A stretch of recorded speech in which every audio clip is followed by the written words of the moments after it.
సిలబల్సే ఉన్నాయి నాకు ఎక్కువ లేవుగా. మరి ఇవెందుకు చేర్చాడంటే అవగాహన చేసుకోవడానికి మన వాళ్ళకి శక్తి తగ్గింది కనుక భూర్భువ స్వహ అని చేరుస్తాడు. ఓం భూర్భువ స్వహ అని తత్సవిధు వరేణ్యం అంటే ఏమన్నా మెలకువ కళా నిద్ర అనే 3 లోకాల కన్నా శ్రేష్టమైన సవితాలోకం. నిత్యోత్సవం ఉండనని మహాత్ముడనని అటువీయ స్థితే కావచ్చు. నేను సేవింపగా ఆపదలు గొడమని నిత్యోత్సవం బబ్బని జనమాత్రుండనని మహాత్ముడనని సంసార మోహంబు పైకొనని జ్ఞానము గల్గని గ్రహగతు గుండింపని మేలు వచ్చిన రాణీయవి నాకు భూషణములో శ్రీకాళహస్తీశ్వరా. ప్రక్రియ అంతోనే ఉంటుంది, గమ్యం అంతోనే ఉంటుంది. ప్రియాత్మ స్వరూపులారా, దానివల్ల ప్రయోజనాలా గాయత్రి మంత్రానికి అసాధ్యం పొమ్మన్నారు. ప్రారంభించిన యజ్ఞం సమాప్తి గాయత్రి మంత్రం ఒకటే ఉపయోగించి నిశ్చలంగా పాము ఏ రకమైన అడ్డంకులు వచ్చినా అంటే వాటితో సతమతము కాక అయితే మనకి మంత్రానికి కావాల్సిన గాయత్రిలో రాశాం కదా, ధైర్యంతో ముందుకు ప్రయాణించడం. ఏం పెట్టామంటే మంత్రము ఏ రకమైన పరిస్థితులు వచ్చినా తర్వాత జీవితంలో కూడా ఎలాంటి ఆ భగవంతుని సేవలో నిమగ్నమై ఉండగా ఆపదలు రాని సుఖాలు రాని మోహం పైకొనని ఈశ్వరుని యొక్క అనుగ్రహం మనకు కలగలేము అనే భయం కలగకుండా నిరంతరము ఎన్ని వచ్చినా సరే అతన్ని నమ్ముకొని చక్కగా ప్రయాణించవలే. ఆ మంత్రంలో మనము అన్ని ఎక్కువే ఒక పద్ధతిలో ఒక క్రమంలో భగవంతుని దర్శనం కొరకై పాటుపడుతున్నాం అనేది మరువరాదు. అతని కొరకై చేసే యత్నములకు అతడు తప్పక సహకరించును, కానీ ఎట్టి పరిస్థితుల్లోనూ మనము ఉపేక్షించడు.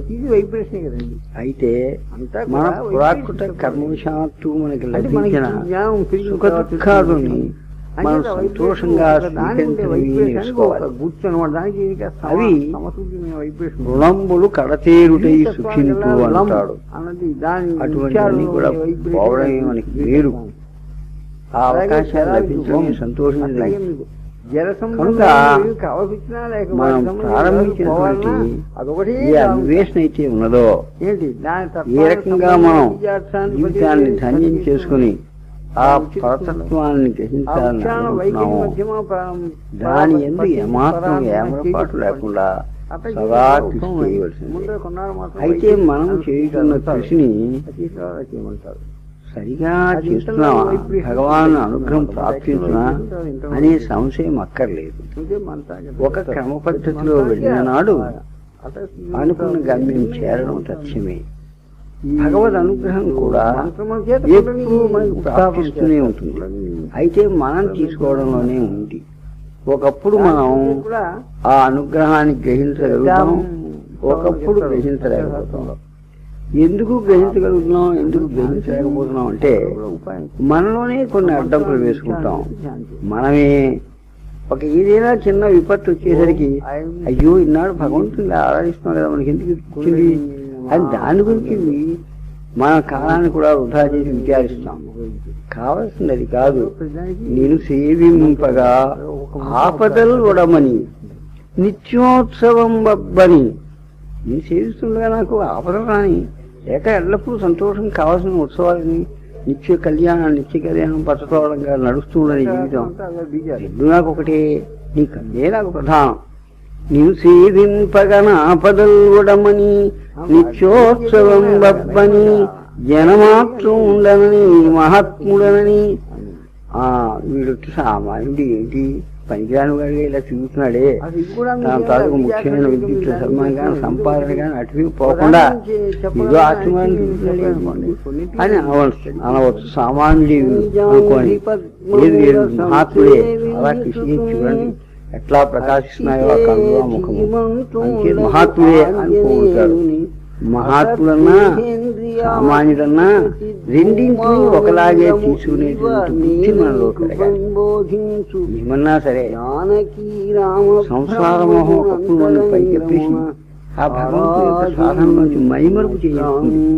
అలాంటప్పుడు కూడా అయ్యో ఇలా అయిపోయిన విచారించకుండా గుర్తులో ఉంచుకుంటూ మళ్ళీ వెంటనే మన గుర్తు రాగానే అందులోనే ప్రవేశిస్తూ వాటిని లక్ష్య పెట్టకుండా వెళ్ళడమే మన కర్తవ్యం. ఇవన్నీ కూడా మనల్ని చక్కగా తయారు చేయడానికి ఉపయోగించేటటువంటి ఆ భగవంతుని యొక్క చేష్టలే. అతడే మనల్ని చక్కగా సరిదిద్దడానికి ఎప్పుడెప్పుడు ఏ లోపాలు ఉంటే వాటిని తీసి పారేయడానికి రకరకాలుగా యత్నం చేస్తూ ఉంటాడు. అది మనం గమనించాలి. మనలో కలిగే ఈర్ష్య, ద్వేషము, కామం, క్రోధం, లోపం, మోహం, మత్సరం ఇటువంటివన్నీ ఇవన్నీ కూడా మనకి ఏవి లేవనుకుంటాం.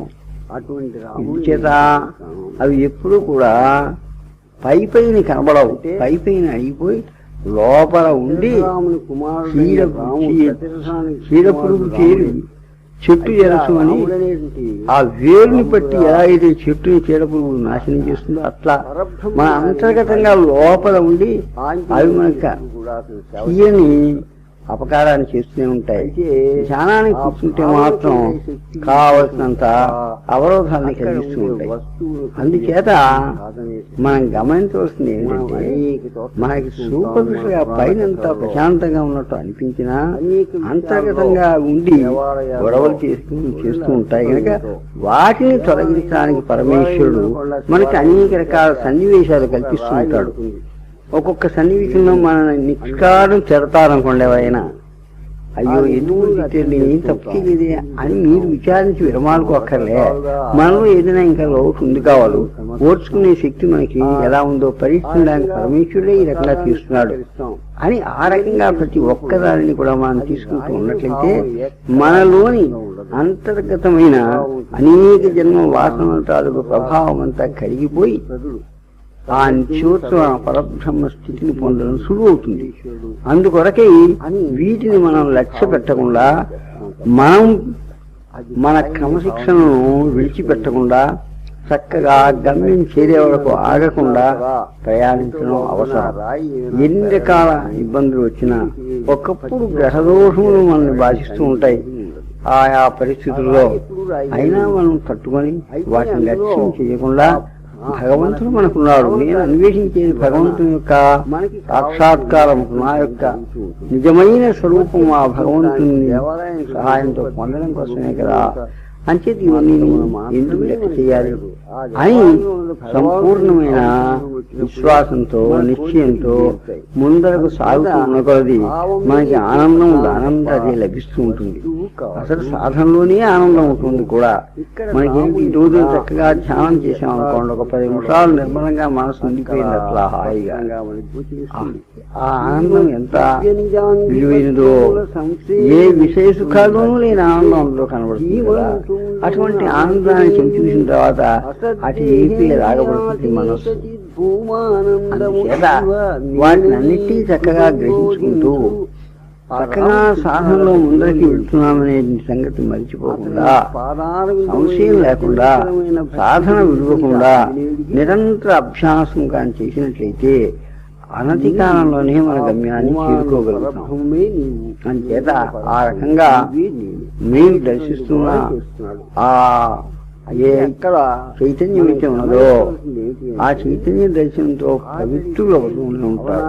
ప్రతి నిమిషము దాన్ని చూసేటప్పటికే పరశువేదికి తగిలిన ఇనుప ముక్క ఎట్లాగ బంగారంగా మారుతుందో, అంటే ఇక్కడ అయస్కాంతంలో అంటుకున్న ఇనుప ముక్క ఎట్లాగైతే అయస్కాంతీకరణ చెందుతుందో అట్లాగా నిరంతరము ఆ చైతన్యంతో సంబంధపడిన మనస్సు, బుద్ధి, అహంకారం అన్ని కూడా అతి పవిత్రమై మనకి ఎంతో సహకరిస్తాయి. కనుక మరొక పగలనక రాత్రనక మెరకువలో నిద్రలో కలలో ఏ పని చేస్తున్నా ఆ చైతన్య దర్శనం చేసుకుంటూ అభ్యసించాలి. ఆ చైతన్యము దైవ స్వరూపమే, అనుమానము లేదు. అయితే మరి ఎట్లా మనం అనుకోవడం అంటే అది వరకు అలవాట్ల కొలది ఇదేదో అనుకుంటాం, అయినా తప్పు లేదంటున్నాం. ఇది వరకు మీరు దేవిని దైవంగా అనుకున్నారు, లేదా విష్ణువుని దైవంగా అనుకున్నారు అనుకోండి, కాదా సాయిబాబాని దైవంగా అనుకున్నారు అనుకోండి, తప్పేం లే. దైవంగా దేవి భావించినా భావించారు, అది స్థిరంగా మీ మనసుకి అనుకుని వదలకుండా ఉందనుకోండి. ఈ చైతన్యముతో కలిపి చాలా ప్రధానమైన ఈ చైతన్యము అవాంగ్ మానసగోచరము స్థిరమైనది, శాశ్వతమైనది, ఆనందకరమైనది, ఇంకా అంతు లేనిది. ఇది ఇందు అందు అని లేకుండా అంతటా నిండి ఉండేది. ఈ జగత్ అటువంటి చైతన్యము దైవంగా భావించడానికి మనకి ఏం అడ్డు లేకపోయినా ఈ అలవాటు పడిన అడ్డు ఉన్నప్పుడు దానిని చైతన్యముతో కలిపి మీరు చేసినట్లయితే అది చైతన్యమే అనే సంగతి మీకు అర్థమవుతుంది. కాబట్టి ఏ రకంగానైనా నిరంతరము ఆ చైతన్యంతో సంబంధాన్ని పెంచుకోండి. అది దైవస్వరూపం, అవాంగ్ మానసగోచరం, ఆది మధ్యాంతరహితం. మీకు ఆది మధ్య అంతం ఉన్నట్టుగా మీకు అనిపిస్తుంది. ఒకటి కనబడకపోతే లేదనుకుంటారు. ఎప్పుడు ఉన్నదే, మనం చూడడంలోనే ఉంది. కానీ సూర్యుడు ఎప్పుడు అక్కడే ఉన్నాడు. మనకి భూమి అటు తిరిగితే ఆ వెలుతుల్లోంచి చీకట్లోకి వస్తున్నాం. లేదా మేఘావృతం అయితే ఆకాశం మనకి సూర్యుడు కనిపించకుండా పోతాడు. అదే రీతిగా ఎప్పుడు నా చైతన్యం మన మనస్సు యొక్క చంచలత్వం చేత ఒకప్పుడు దర్శనమిస్తుంది, ఒకప్పుడు దర్శనం ఇయ్యదు. కానీ ఎప్పుడు ఉన్నదే అది. అందుచేత దాని ఎడల పదే పదే స్మరించుకుంటూ దైవభావాన్ని పెంచుకుంటూ అది సందర్శించినప్పుడల్లా హృదయం మార్గం చెందేటట్లుగా చక్కగా వినోదిస్తూ, ఆనందిస్తూ, కీర్తిస్తూ, అర్చిస్తూ ఆ రకంగా మనం కానీ చక్కగా కాలాన్ని గడిపేమా ఆనందమయ జీవితం గడుపుతాం. ఆ సచ్చిదానంద స్వరూపాన్ని దర్శిస్తాం. ఇందులో ఏమీ అనుమానం లేదు. ఆ రకంగా ప్రతి వాళ్ళు చేస్తూ ఉంటే ఇప్పుడు మీరు చేసే సాధనలో రోజు అభివృద్ధిని చూసుకుంటూనే ఉంటారు. ఇప్పుడు ఎవరికి చెప్పిన సాధన వారు చేసుకుంటారు. ఆ సాధన చేసేటప్పుడు వాళ్ళ అనుభవాలు కూడా వాడు చక్కగా రికార్డు చేసుకుంటారు. అవసరమైతే రేపు మళ్ళీ పునరీక్షణకు ఉపయోగిస్తాయి. అందుచేత ఆ రకంగా ఎవరి మటుకు వాడు కృషి చేయండి. ఇందులో కొద్ది రోజులు సాధన చేసేసారు కదా, మీకు కలిగే అనుభవాలను బట్టి మరింత దాని మీదకి ఆకర్షితులు అయ్యారు. ఆ సాధన ఏంటి నిమగ్నం అవడానికి ప్రయత్నం చేస్తారు. ప్రస్తుతం మీరు నాసికాగ్ర దృష్టి చేస్తున్నారు చక్కగా. అట్లా చేసినప్పుడు మీకు అంతర్గతమైన ఆ దోషములు ఏవైతే ఉన్నాయో అవన్నీ బయటికి పోయి ఒక్క మాట బయటికి వచ్చేయంటే పోయినట్టే లెక్క. అంతర్గతం మీరంటే డెప్త్కి వెళుతున్నారన్నమాట. అసలు రహస్యం మీకు నేను చెప్పలేదు. కానీ మీ ప్రయాణం లోపలికి లోపలికి లోపలికి వెళుతూ ఉన్న కొలది అక్కడ ఉన్నటువంటి వాటిని మీరు దర్శిస్తారు. అనేక జన్మల సంపాదితమైన ఆ వాసనలన్నీ కూడా దట్టంగా పేరుకుని ఎప్పుడు ఉన్నట్టే మీకు తెలియకుండా అంతర్గతంగా ఉండి అనేక రకాల మనకి ఆ అంతరాయాల్ని అవరోధాన్ని కల్పిస్తున్నటువంటివి వాటిని మీరు ఆ లోపలికి దిగడం ఆరంభించి బయటికి నెట్టేస్తున్నారన్నమాట. హిరణ్యాక్షుడు ఏ రకంగా భూమిని పట్టుకుపోయి దాచేస్తే సముద్ర గర్భంలో పరహావతారంలో విష్ణుమూర్తి దాన్ని బయటికి తీసి ప్రకరించి లోపలికి దిగి బయటికి తీసి ఆ హిరణ్యాక్షుని అంతం చేస్తారు.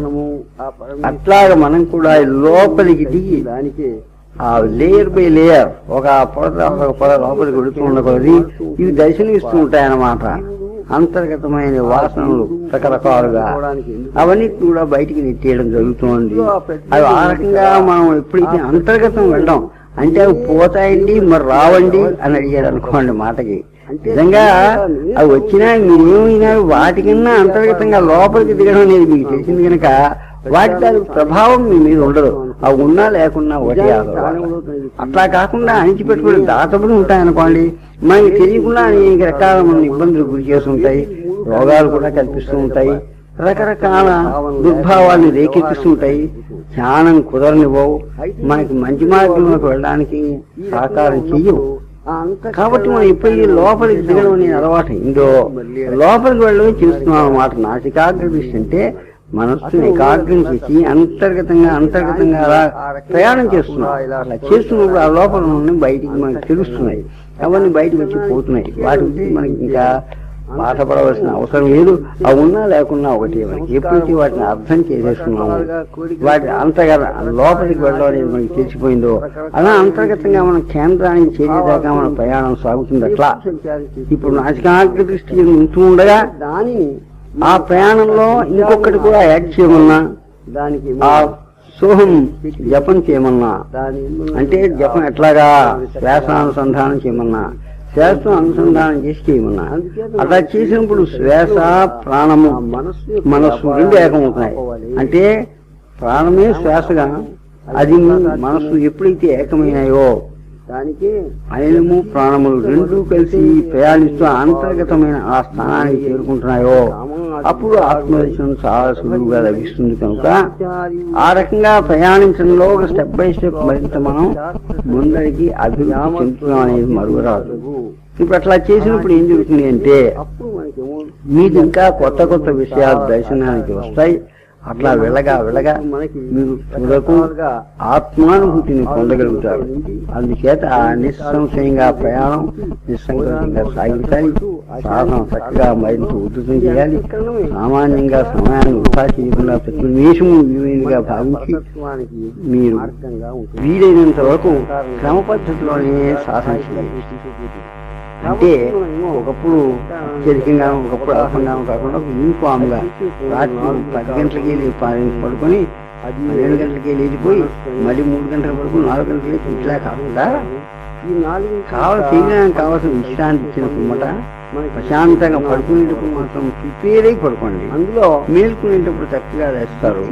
లేచిన తర్వాత చక్కగా ధ్యానానికి కావాల్సిన పరిస్థితి కల్పించుకొని ఒక నిమిషం అవసరమైతే ప్రాణాయామం చేసో, లేదా లేకపోతే భగవన్ నామ సంకీర్తన చేసో, లేక భక్తి గీతాలు పడుకునో దేవుని స్మరించుకుని అప్పుడు ధ్యానాన్ని అట్లా వీలైనంత వరకు మిమ్మల్ని మీరు మనిషి కాలాన్ని మనిషి చాలా కాలం ఉండగలుగుతారు. అసలు కాలం తాలూకు ప్రభావం కూడా మీరు ఉండదు. ఇప్పుడు ధ్యానం చక్కగా ఉంటారు. ఏమైనా ఆ రకంగా మనం ఇంకో స్టెప్ ముందుకు వెళ్ళిపోవాలని తొందరగా ప్రయత్నం చేయాలి, ప్రయాణించాలని కూడా ప్రయత్నం చేయాలి. చేస్తే మన గమ్యం దగ్గర అవుతుంది. మనకి ఇప్పుడు నేను ఏమంటానంటే గమ్యం వైపు దృష్టి ప్రయాణం చేస్తుంటే ఆ ప్రయాణం వేగంగా జరుగుతుంది, గమ్యం మనకి చేరువా అవుతుంది. కాబట్టి ఈ దృష్టిలో ఉంచుకొని మేము ఈ సాధనలు చేయాలి. ఇంకొక విషయం ఏంటంటే మనం ఒక టైం టేబుల్ టెంటేటివ్ గా వేసుకున్నాము. ఆ టైం టేబుల్ ప్రకారం నడుచుకోవడానికి నిర్ణయించుకున్నాము. కానీ ఒక్కొక్క సాధనలో నిమగ్నమై ఉన్నప్పుడు ఈ టైం టేబుల్ మనం లాక్కూడదు. సాధన చక్కగా చేయండి. టైం టేబుల్ ఉపయోగించిన పర్వాలేదు. ఈ టైం టేబుల్ ప్రకారం వెళ్ళిన వాళ్ళు కొంచెం పెడతారు, వాళ్ళకి లేని వాళ్ళు ఇంకా సాధన చేసుకుంటే ఆ తర్వాత ఆ సాధన అనంతరమే మీ తగ్గిన కార్యక్రమానికి ఉపక్రమించవచ్చు. కానీ ముఖ్యమైన కార్యక్రమాన్ని మాత్రం వాయిదా వేయకూడదు. ముఖ్యమైనది భోజనం ముఖ్యం కదా. అంటే వంట చేసేవాడు వంట చేయడం మానేస్తే సాధనలో కూర్చుంటే పని అంతా అయిపోతుంది. అందుకోసం అట్లా కాకుండా వాళ్ళకి కావాలని ఆ టైం మాత్రం కేటాయించుకుని తగిన సమయం అంతా కూడా సాధనలోనే కలిసి. ఒకప్పుడు 10 గంటలు కాబట్టి 10:10 భోజనం పెడుతున్నారు. 10 గంటలు కండి, 10:30కి రండి. మీరు ఈ సాధనను పూర్తి చేసుకుని భోజనానికి కావచ్చు. ఎప్పుడు కావచ్చు అప్పుడైనా ఉంటాయని పెట్టుకోవచ్చు. అంచేత మీ సాధన మీద ఎక్కువ దృష్టి ఉంచండి. టైం టేబుల్ మీద దృష్టి తక్కువ ఉంచండి. టైం టేబుల్ మనకి ఎందుకంటే మనకు కార్యక్రమంగా నడుచుకోవడానికి మనం పెట్టుకుండదు.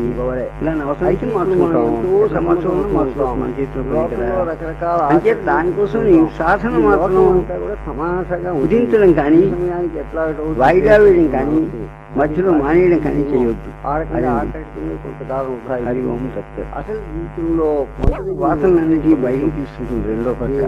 ఇట్లా చేయడం వల్ల ఏమవుతుందంటే అంతర్గతమైన వాసన ప్రభావం బయటపడుతున్నప్పుడు కొంతవరకు మళ్ళీ డిస్టర్బెన్స్ కలిగి ఎవరో అటువంటి ఆ డిస్టర్బెన్స్ లేకుండా ఉండడానికి ఈ మంత్రంతో ప్రాణాన్ని మనసుని ఏకీకరించడానికి ఎంతవరకు ప్రాణము మనసు రెండే జీవికి ఆధారం. ఈ రెండింటినీ మనం ఏమో వాటిని స్వాధీనం చేస్తున్నాం. ఇప్పుడు ఏం జరుగుతుంది, శ్వాసతో కలిపి మనం చేయడంలో నిరంతరం జరిగిపోతుంది. అట్లా జరుగుతుండగా ఇంకొక అనుభవం కలుగుతుంది, మరొక విశేషం అది. ఇప్పుడు మీకు నాసికాగ్రహం ఎలాగైతే అంతర్గతమైన కూడా పరిశుద్ధం అవడం తెలుస్తోందో, ఆ రకంగా మనస్సు ఎలాగైతే దానిలో కొంతవరకు శాంతి లభిస్తున్నదో, ఎలాగైతే కొంతవరకు ఆరోగ్యం యొక్క ప్రభావం తగ్గిందో, ఎంతవరకు ధ్యానం నిలకడగా కూర్చోగలుగుతున్నారో, అదే రీతిగా ఈ సోహం దాంతో కలిపి చేసినప్పుడు మరికొన్ని కొత్త అనుభవాలు కలుగుతాయి. మీరు మరి కాస్త ముందరికి వెళ్ళే అవకాశం ఉంటుంది. అంటే ఈ సోహం నాసికాగ్రహిస్తూ ఉన్నంతసేపు కూడా సోహంతో కలిపి ఉంచవచ్చు. అంటే ఎలాగా నాసికాగ్ర ముందు చూపు మాత్రం అట్లాగే ఉంటుంది, అలాగే ఉంచుతారు. చైతన్యాన్ని కూడా అక్కడే ఉంచుతారు. అవసరమైతే ఆ చైతన్యము ఈ సోహము ఏకమైపోతాయి. ఏదా అక్కడ ఉంటుంది. ఈ సోహం అనేది మాత్రం అంటే వాయుతో లంకి వేస్తాం. ఆ శ్వాస దాంట్లో ఆ శ్వాసతో కూడా అది జరుగుతుంది. అంటే దానికోసం వేరే ప్రయత్నం అక్కర్లే. అయితే క్రమంగా ఏమవుతుందంటే నాసికాగ్ర దృష్టి వదిలేస్తుంది, వదిలేసి సోహంతో కలిసిపోతుంది. సోహం తాలూకు భావన, ఆ భావన ఏదైతే ఉందో సోహం భావన, అది మనకు అర్థం అవుతూ ఉంటున్నాం. అట్లా వెళుతూ ఉంటాం. మరికొంచెంగా వెళ్ళేసరికి కదా ఈ సోహం కూడా ఈ గుర్తుపడుతుంది. ఆ బుద్ధి మనం చేసేవన్నీ కూడా నెక్స్ట్ స్టెప్ ఏ ఆటోమేటిక్ గా అది మీద ఎక్కాం, రెండో కారు కూడా దాని మీద విషయం అనుకోండి. ఇంక ఈ వీటితో మనకి అర్థం చేసుకోవాలి. ఆ రకంగా ముందరికి వెళ్ళి సాధ్యమవుతుంది. ఇంకా ఇంద్రియములకి యజమాని మనసు, మనసు యజమాని బుద్ధి, ఇంద్రియముల మనము లివుల చేసి వాటిని ఎలా అదుపులో పెట్టుకోవాలి. సచ్చిత్ సుఖముగా అంటే నాదము అని మూడింటిని దర్శించడం వలన ఏం జరుగుతుందంటే మనస్సు ఇంద్రియాల యొక్క గర్వం అయిపోతుంది, అవేమో స్వాధీనం అయిపోతుంది. మనకి ఇంద్రియములు మనసు స్వాధీనమైనది అసాధ్యమైంది. పోషణకు వీటి వల్ల సంపాదనగా వీరే చూపి వేగను పట్టుడి ప్రతి క్షణము ఉంటే మాంసం ఎర్రను పెట్టి ఎలాగైతే చేపలు పడతారో, ఎలాగైతే ఎర్రను పెట్టి వేగను పట్టుకుంటారో, అదే రీతిగా ఆ మనస్సుని దాన్ని పట్టుకోవడానికి ఉపాయంలో నారదుని వాళ్ళని చాలా అతిశువుగా పట్టుకోవచ్చు. అంతేతని మొట్టమొదట ఇప్పుడు మీకు నాదము లేదు, కళ లేదు, బిందువే ఉన్నది. అంటే అయితే ఇంకా రావాలేమో, ఎప్పుడు వస్తాయో. నేనంటున్నా ఒకటి నాలుగు ఏ ఒకటి ఉన్నా చాలా మనసు ఆకర్షిస్తుంది. ఇప్పుడు మీకు బిందు అనేది బిందు అంటే ఇప్పుడు ఆ చైతన్య దర్శనం వ్యాపారం అడిగిందో దాంతో పాటు ప్రతిమ కూడా వచ్చేస్తాయి. బిందు అంటే నాదము కళ అన్నింటికి మధ్య ఉంది బిందు. బిందు అంటే ఇప్పుడు ఆ చైతన్యం అన్నమాట. దానికి బిందు అని బుద్ధి అని రకరకాల పేర్లు పిలుస్తారు. అదే భగవంతుడే, అదే కుండలి శక్తి, మనస్సు, ఇవన్నీ ఒక్కదానికే పేర్లు. అంతకని కావాలి అంటే ఒక్కొక్క స్థానంలో దానికి ఒక పేరు పెట్టారు. అంటే ఇప్పుడు దాన్ని మీరు అభ్యసిస్తున్నప్పుడు కళానుభూతి కలుగుతుంది, నాదానుభూతి కలుగుతుంది. మీకు అనుకోకుండా, మీకు తెలియకుండానే మీలో ఆ నాదం ప్రస్ఫుటం అవుతుంది. అట్లా చేస్తుండగా నాదానుసంధానం చేస్తుంటే ఆ తర్వాత కళలు కూడా చాలా కాలం మీకు దృశ్యమానం అవుతాయి. ఈ రెండు ఎప్పుడైతే మీకు తెలిసాయో మనసులో ఎక్కడికి అప్పుడు సమాధి తీసుకోవాలి. కొందరికి నాదంతో సరిపోతుంది, మళ్ళీ కొందరికి సరిపోతూ సరిపోతుంది. నాదంతో కళతో ఎట్లయినా మీరు ఆ స్థితిని పొందగలుగుతారు.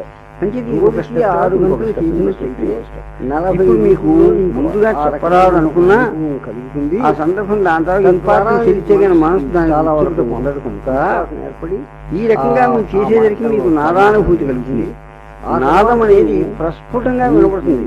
ప్రతివాడు ఇప్పుడు చెవులు మూసుకుంటే ఏదో గొడవ వినపడుతూనే ఉంటుంది. అది ప్రాణఘోష. అది లేకపోతే చచ్చిపోయినట్లయితే మనిషి చేస్తాడన్నమాట. మీకు వినపడడం కొద్ది సమయంలో చేస్తాడు అని అడుగుతుంది. చుట్టువాడికి ఏదో వినపడుతుంది. అలా కాదు, మీరు చెవులు ఎక్కలేదు, కడుపు ఎక్కలేదు, ఏం కలే. మీరు మామూలుగా ఈ సాధన ఈ రకంగా నాసికాగ్రతో చేస్తూ ఉంటే అద్భుతమైనటువంటి నాదం అంతర్గతంగా అనాహతం ఉంటాయి. భావనలో ప్రణవనాదం చాలా మధురంగా ఉండి అది ఆకర్షించుకుంటుంది మనసుని. చూసిన ఇంకా ఎలాగైతే లేదా నాగస్వరం పాడితే నాగులకు ఆట అని ఆ నాగుబాను నాగస్వరం పాడుకున్నంతే ఆనందంగా హాయిగా పడగవి పాడుకుంటుందో, అదే రీతిగా మనసు ఆనందంగా అక్కడ కలిసిపోవడంతో ఆ నాదానికి ఆకర్షిస్తుంది. అంటే అటువంటి నాదానుభూతి కలుగుతుంది అన్నమాట. దీని తర్వాత ఆ నాదానుభూతి కలిగిన తర్వాత నాదమునందు మాత్రమే మనసు అత్యుగా లగ్నమైపోతుంది. ఆ నాదం ఇంకో దాన్ని వినబడి పైన గోడలు వినబడుతున్నాయి. ఈ గోడలు ఆ నాదం అన్ని కూడా ఎందుకు చేస్తున్నాం? పై మామూలుగా ఏ ఎక్కలే, మనం ఎందుకు చేసినా చెవులు మూసుకోక్కర్లే. ప్రశాంతమైన పని నాకు కావాలి, ప్రశాంతమైన స్థలం కావాలి, అక్కర్లే. అడవిలో ఉన్న పెద్ద గోడ అవసరం జరుగుతున్నా, బాంబులు పడుతున్నా, నీకు లోపల అంతర్గత నాదంతో మనసు వినవు. అంటే అతడేవాడు ఎవడు ఎక్కడ ఆ రకమైన అనుభూతి ఇదో ఎక్కడో మనకి తెలియదు, ఎలా ఉంటాడో దాని ఆ తత్వం ఏమిటో అర్థం కాదు. మీకే తెలుస్తుంది. కనుక దానంతటి కూడా ఒక గుర్తు ఆ రకంగా నాసికా ద్వారా ఉన్నంతసేపు కూడా ఆ ఈ సోహం అనేకమైన రకాలు చేస్తూ ఉంటాయి. ఎవరికి శ్వాసానుసంధానం చేసుకోవచ్చు. ఈ శ్వాసానుసంధానము రాముడు ఈ రకమైన దృష్టి మరొకటి ఎప్పుడైతే ఉందో ఏది చైతన్య సంబంధం మూడు కూడా పనిచేస్తుంటాయి. ఆ భగవత్ భావన కోసం అంటే ఆ గుర్తు అవసరం చైతన్యం కనబడుతుంది, అవసరం నాదం కనబడుతుంది, చూపు చూడిపోతుంది. చూపు ఏం మనకి ఆ గుర్తు ద్వారా కావాల్సిన కనుక ఆ రకమైన ఆలోచన కూడా కావలసిన జ్ఞానం ఆలోచన చాలా నిబంధించబడుతుంది. ఆలోచనలే తగ్గిపోయి ఆనందంగా ఉంటుంది ధ్యానం చేయడం. లేకపోతే గంటల కొద్ది కూర్చోలేదు, గంటల కొద్ది కూర్చుంటారు. భావంతో అతను గంట గంటలు 10 గంటలు 24 గంటలు కూడా కూర్చునే అవకాశం అంచేత చక్కగా అతనికి బోధ అయ్యేటట్టుగా చూస్తాడు. ఆ రకంగా మనం కూడా ప్రయత్నించినాడు. మనకి ఆ భగవంతుడే అంతర్గతంగా మనకి ఆ జ్ఞానాన్ని కలిగిస్తాడు. ఆ జ్ఞానం ద్వారా మనం ముక్తులమయ్యాం. హరి ఓం తత్సత్. దైవం సర్వవ్యాపి అని మొదట పెద్దలు తెలిసిన వాళ్ళు చెబుతున్నది యథాతథంగా మొదట మనం నమ్మి చేయొచ్చు, చూడాలి. చూస్తే మనకు హాయిగా ఉందా కంటిన్యూ చేస్తాం, లేదు ఆపిస్తాం. అంచేత ప్రతిదీ కూడా అట్లాగా మహర్షులు చెప్పి మొట్టమొదటి మనం దాన్ని చూసి వారు చెప్పిన దాన్ని అనుభవించి చెప్పిన దాన్ని మొదట మనం విని అనుసరించి అప్పుడు మన అనుభవం దానికి వ్యతిరేకంగా చెప్పింది అనుకోండి, అప్పుడు విడిచిపెట్టాడు. కానీ మొదటే అవునా కాదా అని సంశయంతో కూర్చుంటే అవ్వదు.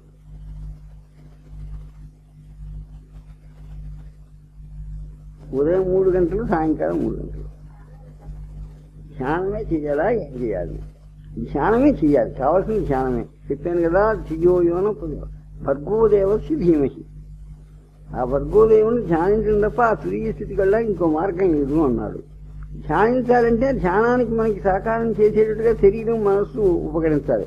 అట్లా ఉపకరించుకుంటే ముందర వాటిని దిద్దాలి, ఆ తర్వాత ధ్యానానికి కూర్చోవాలి. కావాల్సిన ధ్యానమే. అంటే 3 గంటల ధ్యానం ఎట్లా చేస్తాం అని అనుకోవచ్చు. మొట్టమొదటి 3 గంటలు ధ్యానం చేయగలిగి మీరు మొట్టమొదటి ఇక్కడ 1 గంట కూర్చోగలిగేవారా? ఒక అరగంట ధ్యానం చేసేసరికి సరిపోయేది.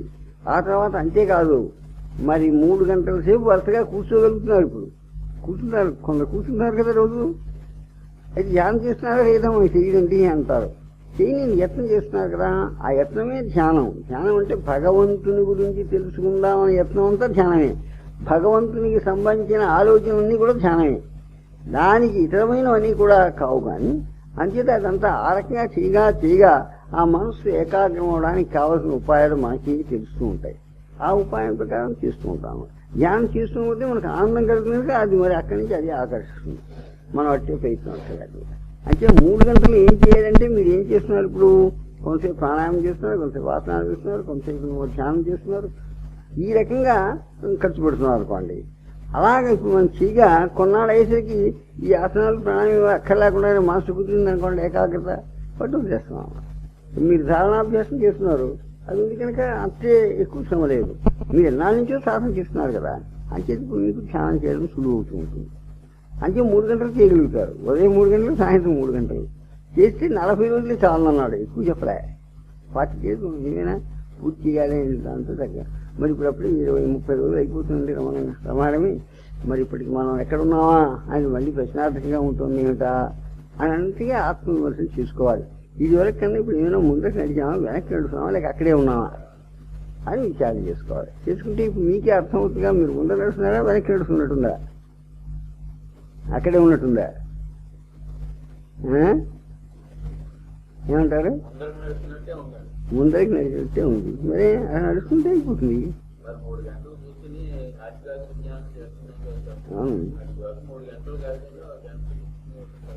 గంట లేదు, అరగంట కూర్చోవడం కష్టమయ్యేది. ఇది అంటే ఆ రకంగా ప్రయాణం కొద్దిగా ఉన్న సమయాన్ని వినియోగిస్తాం అన్నమాట. నిత్య జీవితంలో ఎలా సాధ్యం అండి అని అంటారు కొందరు. నిత్య జీవితంలో కూడా ఇప్పుడు సాధ్యం. 8 గంటలు లేచారు, 4 గంటలు లేచారు, ఒక అరగంటలో అన్ని కార్యక్రమాలు చూసి 2.5 గంటలు 3 గంటల దాకా కూర్చున్నారు అనుకోండి. తర్వాత ఎక్కువ పనులు చేసుకోవచ్చా? 24 గంటలు, ఒక 6 గంటలు పోతే ఇంకా 18 గంటలు ఉన్నాయి. నిద్రగా పోనీ 6 గంటలు తీసేసిన ఇంకా 12 గంటలు ఉన్నాయి. 12 గంటలు అసలు ఎక్కడైనా ఆఫీసులో పనిచేయడానికి 8 గంటలే. 8 గంటలు ఆఫీసులో పనిచేయాలి రోజుకి. ఏదైనా ఆఫీసులో కానీ ఎక్కడైనా ఎవరైనా సరే ఆ మాత్రంతో మనకి కావాల్సింది అందులోనే లభిస్తుంది. మనకేం వెతుక్కోక్కర్లే. ఎప్పుడైతే మనం దైవ కార్యాన్ని పూనుకుంటామో, మీకు అదే కదా ఉదాహరణ చెప్పాను. స్వామి రామతీర్థ తన 4 శిష్యులతో వెళ్ళి హిమాలయ పర్వతాల్లో గుహలో కూర్చొని ధ్యానం చేసుకుందాం అంటాడు. వాళ్ళని అడుగుతాం, మీ దగ్గర ఏదైనా తెచ్చేలా తెచ్చేవాడిని గంగాలో పారేయండి అన్నాడు. డబ్బులు కానీ వస్తువులు కానీ పదార్థాలు కానీ పారేయండి, మనం ఇక్కడ కూర్చొని ధ్యానం చేయడానికి వచ్చి ధ్యానం చేయడం భగవంతుని ధ్యానం చేయడమే. మరి తస్మా ఎలాగొస్తాయని మీరు అంటారా? భగవానుడే అతని గురించి మనం చేస్తున్నాం కనుక అతనే చూసుకుంటాడు మన గురించి అన్నాడు. ఒక పూట గడిచిపోయింది, భోజనం లేకుండా రాత్రి అయిపోయింది. మర్నాడు 9 నెలలు ఎవరో షావుకారు వస్తాడు, ఏర్పాటు చేస్తాను మా అంటాడు. కానీ అదే నారాయణ శిష్యుని పిలిచి అయితే ఆ షావుకారు తీసుకున్నాడు కదా, వెళ్ళంటాడు. అక్కడికి వెళ్ళంటే నారాయణ అన్నాడు, మనం అపరిగ్రహం కదా, ఎవరి దగ్గర ఏం పుచ్చుకోకూడదు కదా అని చెప్పారు. మరి మళ్ళీ ఇప్పుడు అతనితో పంపిస్తున్నారు అంటున్నారు. అంటే అప్పుడు అది ఎందుకు వచ్చాడు ఏమిటో అంత కనుక్కో అన్నాడు. అంటే అది దైవ ప్రేరణతో చేస్తుంది, వాడు దైవికంగా చేస్తున్న దైవ